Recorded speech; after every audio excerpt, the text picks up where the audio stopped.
Hola. En primer lugar, dar las gracias al profesor Diego Gonzalo Jadán Heredia y a la doctora Catalina Serrano por invitarme a colaborar en la maestría en Filosofía de la Universidad de la Azubay. Me voy a presentar muy brevemente.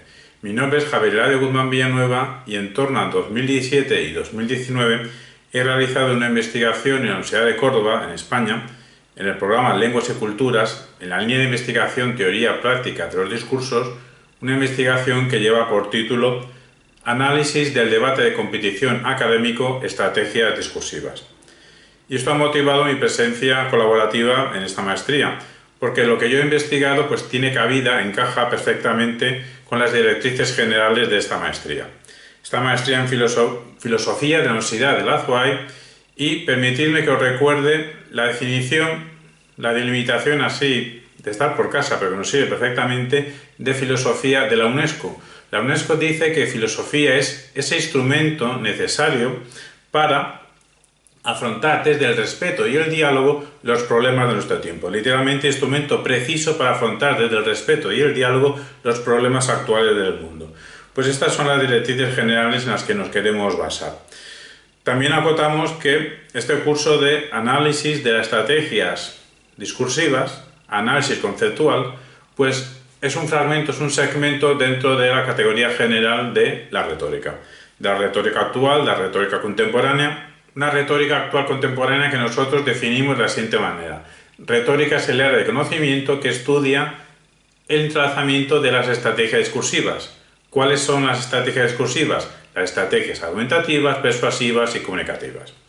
Pues bien, los objetivos generales que queremos tener con este curso pues son básicamente tres. Primero, en consonancia, en concordancia, en buena sintonía con las directrices generales también de la maestría en Filosofía de la Universidad de la Azubay, pues fomentar, difundir el pensamiento crítico. ¿Qué entendemos nosotros por pensamiento crítico? Evidentemente cuestionar todo, sí, cuestionar todo, pero básicamente desde una perspectiva que tiene en cuenta el conocimiento, pensamiento crítico sería cuestionar los prejuicios que tiene cada área de conocimiento y percatarnos que cada área de conocimiento está entrelazada con las demás. No vive aislada, no son compartimentos estancos, hay una conexión entre las formas de conocer y las áreas de conocimiento. Un segundo objetivo general que nos planteamos, en consonancia con la maestría en Filosofía de la Universidad de la Azubay, pues es el compromiso ético con la sociedad. Y esto lo entendemos como un compromiso con el conocimiento al servicio de la verdad. Entendemos sociedad en un sentido amplio, como comunidad o más bien cosmovisión hispanoamericana. Un servidor les está hablando desde Almería, España, y para mí es un placer intelectual muy grande poder comunicarme, aunque sea visualmente de esta forma peculiar, no hay contacto directo, espero que lo pueda haber posteriormente de forma indirecta, pues con compañeros de comunidad hispanohablante, con compañeros en este caso de Ecuador. Y para mí, repito que es un placer intelectual enorme poder dirigirme a ustedes, dirigirme a vosotros, permitidme que os tutee, pues para aprender todos juntos. ¿Aprender todos juntos sobre qué? Bueno, y aquí vienen los objetivos concretos, específicos de este curso colaborativo, de este curso complementario de la maestría en Filosofía de la Universidad de la Azubay. Pues los objetivos específicos tienen que ver con las ideas clave, con los conceptos relevantes en torno a las estrategias discursivas. ¿Pero por qué?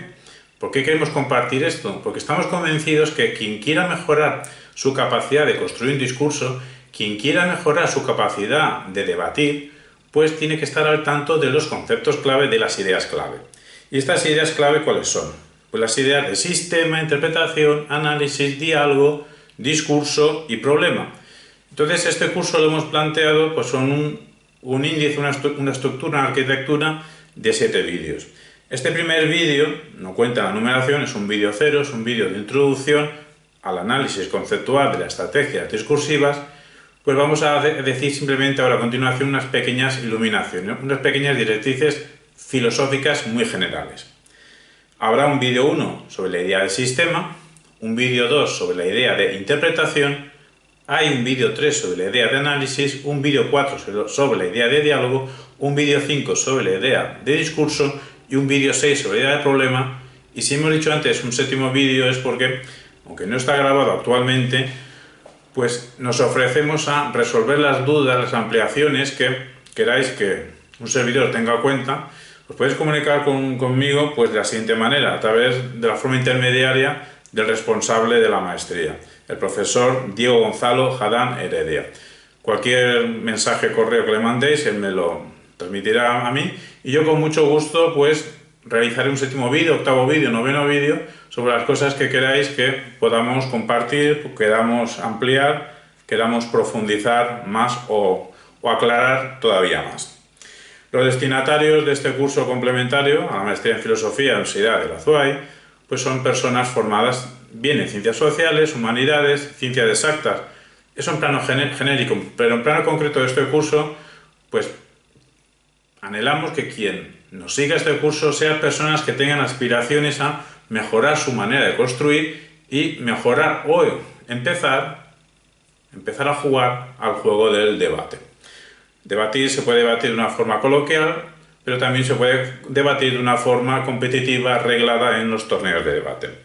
Bueno, pues sin más dilación vamos a decir unas cuestiones muy generales. Acabamos de decir que el objetivo de fondo o el concepto fuerza que queremos delimitar es debate de competición, construcción de un discurso. ¿Qué tres verbos antropológicos clave son necesarios entender para saber qué es debatir? Ya sea de forma coloquial o de forma competitiva. La única diferencia de forma competitiva es que hay unas reglas, que hay unos jueces, que hay unas normas. Pero debatir siempre implica argumentar, persuadir, comunicar. A lo largo de este vídeo o de los siguientes muchas veces diremos esta tríada, estos tres verbos, pero es que sean tres operaciones distintas, no que a veces argumentemos, solo argumentemos, a veces persuadamos y solo hagamos que persuadir y a veces comuniquemos y solo estemos haciendo comunicar. No, a la vez estamos argumentando, persuadiendo, comunicando. O sea que no podemos decir las tres cosas a la vez. Estos tres verbos, estos tres predicados, lo importante es saber que se hace en público. No nos estamos refiriendo a ensayos por escrito, que también argumentamos, también existe una escritura persuasiva, evidentemente una escritura comunicativa, pero aquí todo el marco de referencia es la oralidad, la puesta en escena, no hablar en público. Hablar en público, entre comillas, es fácil, lo puede hacer cualquiera, todos lo hacemos. Lo que es un poquito más complicado es lo de pensar en público. Implica un entrelazamiento entre la argumentación, la persuasión, la comunicación, y cuando es bajo una forma arreglada competitiva, existe unas reglas. Pues bien, estos tres predicados constituyen un espacio lógico. Y dicho espacio lógico, ¿con qué está rellenado? ¿Con qué elementos? Pues unos elementos que son unas acciones. Las acciones que tienen que ver a la hora de preparar el discurso, exponerlo, escuchar al otro y interactuar.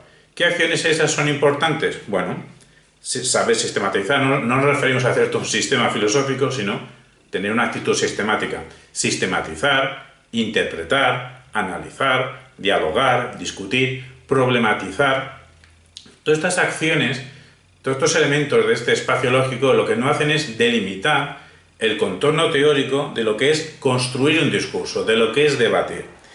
Y para ello, estos elementos los vamos a explicar. Los vamos a explicar atendiendo a ciertos análisis conceptuales claridosos que ya han existido. Son sobre todo del siglo XX, sí, todos son del siglo XX.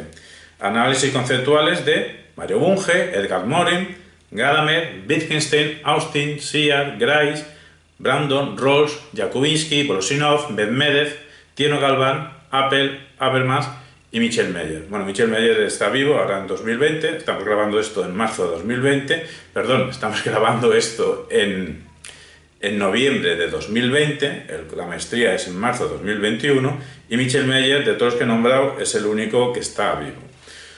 Lo que queremos decir en estas generalidades filosóficas, en estas iluminaciones en torno al lenguaje, que tiene que tener en cuenta cualquier persona que quiera construir de forma eficaz, eficiente, comunicativa, un discurso o que quiera debatir de forma persuasiva, comunicativa, de forma eficaz, pues son unas iluminaciones que tienen que ver sobre todo con una idea fuerza. En esta pequeña píldora introductoria solo queremos transmitir una sola idea. ¿Y cuál es? La forma de la expresión depende del significado a comunicar. La forma de la expresión depende del significado que queremos comunicar.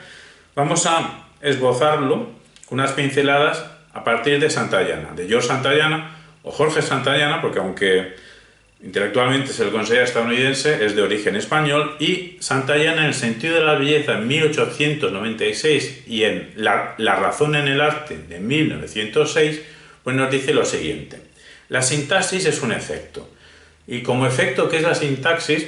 Pues a lo que apela, a lo que induce, a lo que nos está conectando es con ciertas distinciones mentales. Vale, ya sabemos que la sintaxis apela a distinciones mentales. ¿Y estas distinciones mentales han aparecido de la nada en nuestro cerebro? No. Estas distinciones mentales dejan su huella en la sintaxis, pero es que a su vez estas distinciones mentales, ellas son marcas. ¿Marcas de qué? Pues marcas del medio social compartido. Hay un medio social compartido, su efecto es ciertas marcas que nos deja en el cerebro, en nuestros estados mentales, y eso se refleja cuando nosotros representamos contenidos a través de la sintaxis. Todo esto, ¿cómo lo podríamos traducir? Podemos traducir con una frase que es de Antonio Domínguez de Rey, un fenómeno actual muy potente, muy importante, español, gallego en particular, que define, sintetiza todo lo que quiere decir Santayana con la siguiente expresión: los fonos como representación intencionada del mundo.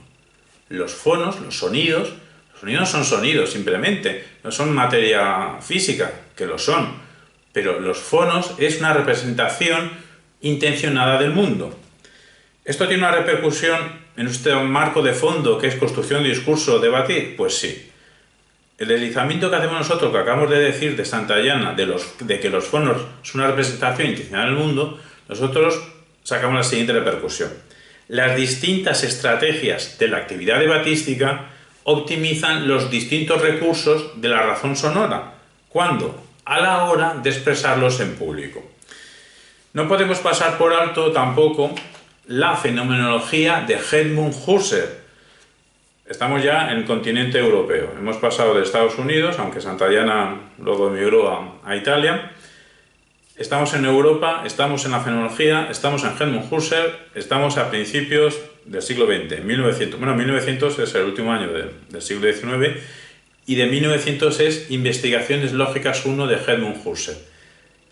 Se puede sintetizar con una sola proposición, con simplemente 6 palabras. Cada expresión apunta a un significado. Cada expresión apunta, se dirige, tiende a un significado. Ciertamente, a la hora de debatir, emitimos sonidos verbales y esos sonidos verbales nosotros los animamos de sentido. ¿Qué es lo que nosotros cogemos de Husserl y queremos compartir? Pues lo que nos dice Husserl de que en todo acto comunicativo, en todo discurso comunicativo, el núcleo más importante queda constituido por 2 tipos de actos: los actos de la significación y los actos de cumplir dicha significación, cumplir una intención comunicativa, porque Husserl tiene claro de que no se trata de intenciones vacías, no se trata de meros propósitos que tenemos en la cabeza. Eso son, como acabamos de decir, propósitos. Lo que importa aquí, como luego nos dirá Richard Bolge, filósofo analítico británico de la segunda mitad del siglo XX, es que lo que importa son las intenciones realizadas. Pues Husserl dice planificación intencional. Esa intención tiene que llevar a cabo, tiene que conectar con una significación que el otro capte. Lo que nos dice Husserl es que el otro no lo va a captar exactamente igual que nosotros. El otro va a tener sus vivencias, va a conectar con nuestras vivencias, que hay un intermediario lingüístico en medio, pero no hay una equivalencia, no hay una igualdad plena, no hay un isomorfismo total entre la vivencia del hablante con la vivencia del escuchante. Evidentemente, claro que hay un punto de encuentro. Un discípulo de Husserl, Merleau-Ponty, pues tiene una tesis fenomenológica muy importante en relación con lo que estamos diciendo, que cuando hablamos, cuando nos comunicamos, cuando hacemos un discurso o cuando lo escribimos, pero que luego lo vamos a escenificar, tenemos en cuenta al otro. Entonces, Merleau-Ponty, fenomenólogo francés, nos dice lo siguiente: la verdad está por hacer, ¿vale? La verdad está por hacer. Entonces, ¿cómo se hace? Pues con el otro. La verdad está por hacer y se hace con el otro. Vale, muy bien, muy bonito, muy fácil. No, no es tan fácil, nos dice Merleau-Ponty. Esto no es un camino de rosa, esto no es una alfombra roja que vamos comunicando y todos nos vamos entendiendo a la perfección.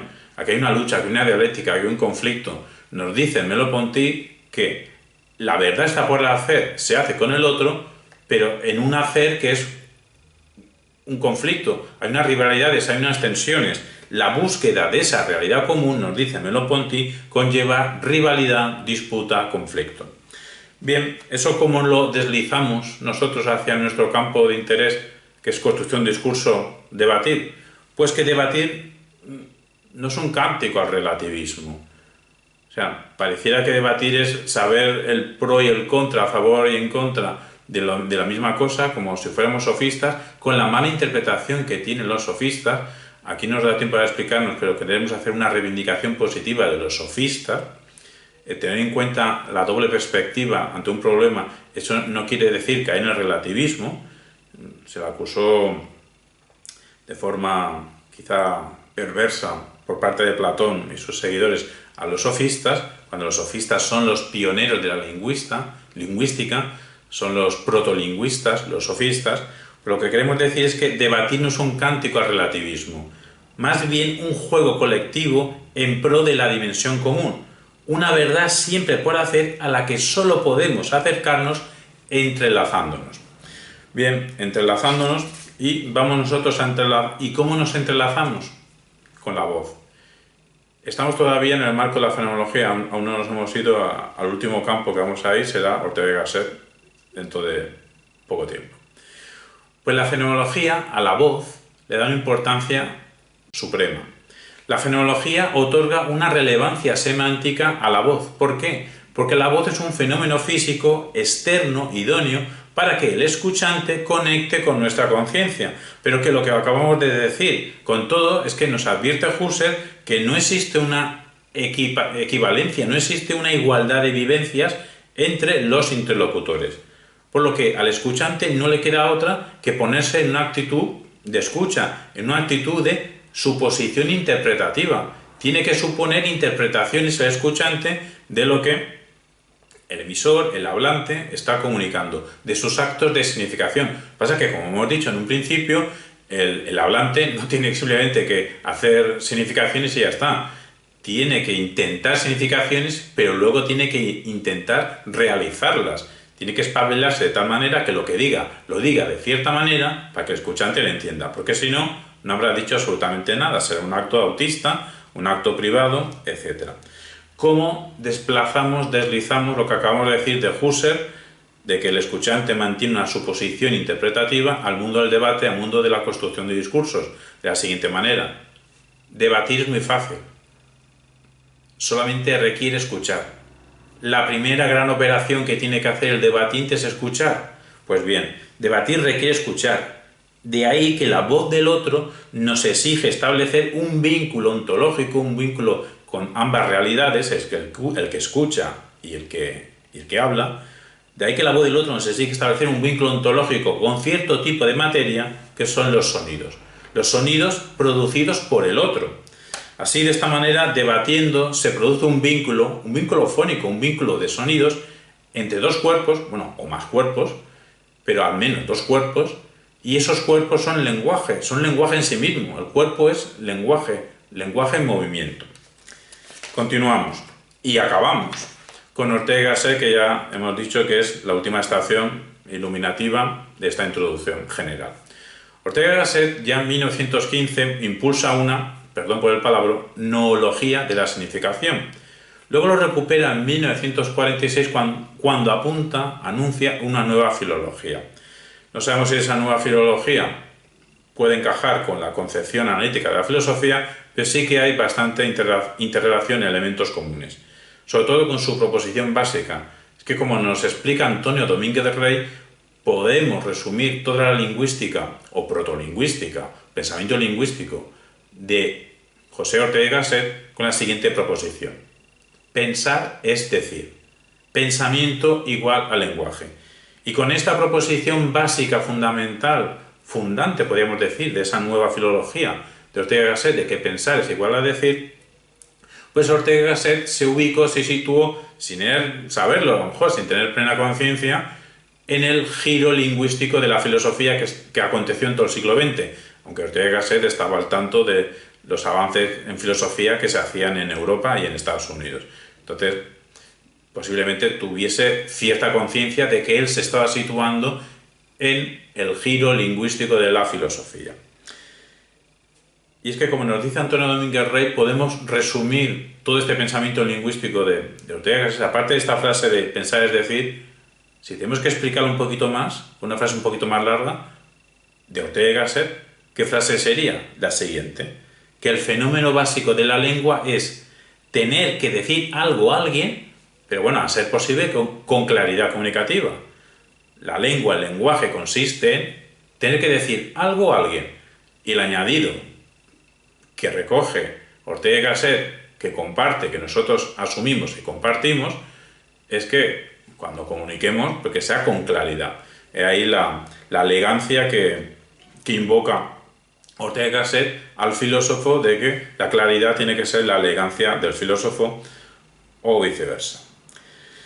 Seguimos con Antonio Domínguez Rey, que nos explica Ortega y Gasset y nos lo conecta con Ángel Amor Ruibal. Y nos dice Antonio Domínguez Rey que la gramática en ciernes de Ortega y Gasset, unida con los planteamientos lingüísticos, cognitivos de Ángel Amor Ruibal, un filólogo español de principios del siglo XX, pues ambos dos proyectos contribuyeron a la constitución en el siglo XX de la lingüística como ciencia, de la ciencia del lenguaje. La ciencia del lenguaje tiene elementos fundantes en Francia, en Saussure, en la filosofía del lenguaje alemana, a partir de Humboldt, pero también tiene un impulso hispano a través de Ángel Amor Ruibal, a través de Ortega y Gasset y otras figuras que ahora no nos da tiempo a desarrollar. Pues bien, de este pensamiento lingüístico orteguiano, siguiendo, nosotros estamos siguiendo la explicación de Antonio Domínguez Rey, pues podemos subrayar dos proposiciones, o al menos a nosotros, para nuestro marco amplio de construcción de discursos, debatir, nos interesan dos proposiciones, dos reflexiones, que son las siguientes. Primera reflexión. La palabra no es palabra dentro de la boca del que la pronuncia, sino en el oído del que escucha. La palabra no es palabra dentro de la boca del que la pronuncia, sino en el oído del que escucha. Y la siguiente proposición es fondo y forma se interrelacionan. Hay una interrelación mutua entre el fondo de lo que se dice y la forma en lo que se dice.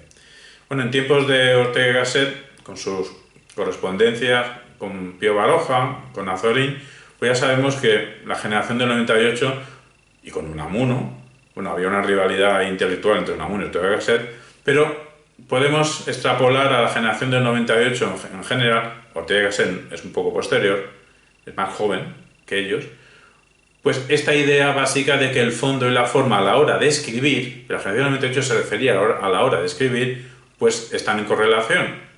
Lo que quiera decir, pues va a conectarse con lo que digo, con la forma que lo digo, etc. Pero luego, fuera de nuestra tradición hispana, en la tradición de la teoría crítica germana, Adorno, en toda su etapa intelectual, mitad del siglo XX, pues también enfatizó muchísimo la conexión entre el fondo y la forma. Pero también se refería a la escritura. Lo que pasa es que podemos extrapolar esta fusión fondo-forma en la escritura, nosotros estamos extrapolando a la oralidad. Y ya hemos acabado. Simplemente pues queremos añadir una última iluminación que tiene que ver con la tradición que, partiendo de Max Weber, llega a Habermas, de los distintos tipos de racionalidades que podemos vislumbrar y que se pueden aplicar a la hora de construir un discurso, a la hora de debatir. Por ejemplo, podemos distinguir, siguiendo a Max Weber, de que se puede debatir bajo una racionalidad instrumental, es decir, calculando los medios para el fin que tengamos. Pero también podemos debatir bajo una racionalidad de los valores, para mejorar. Y entonces, en este sentido, el valor más interesante será el valor racional. Pero no podemos olvidarnos, ahí el subrayado que nos hace Habermas con su teoría de la acción comunicativa, su voluminoso texto de la teoría de la acción comunicativa, en la que nos dice que también existe una racionalidad comunicativa, que es la que existe entre dos sujetos con capacidad de pensamiento y capacidad de lenguaje cuando interactúan, cuando establecen relaciones interpersonales.